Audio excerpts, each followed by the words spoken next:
एक पहाड़ों के बीच एक सुंदर सा गांव था। वहां के लोग बहुत खुशी और शांति से रहते थे।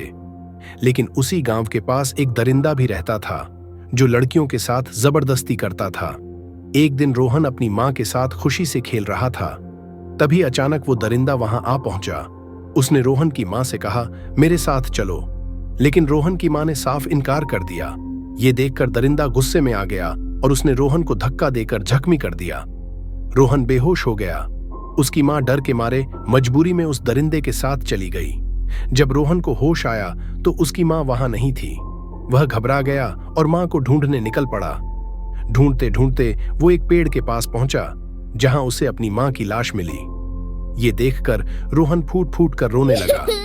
अगले ही दिन जब उसके पिता को इस बात का पता चला तो उन्होंने भी सदमे में अपनी जान दे दी। अब रोहन अकेला रह गया, लेकिन उसने उसी दिन ठान लिया, मैं बड़ा होकर उस दरिंदे को नहीं छोड़ूंगा।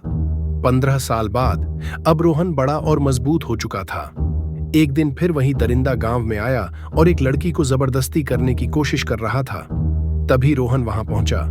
उसने दरिंदे को रोका और बिना कोई देर किए उसे गोली मार दी।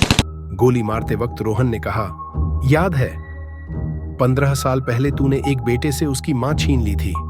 उसी मां का बेटा हूं मैं। और उस दरिंदे का अंत हो गया। गांव में फिर से शांति और खुशी लौट आई।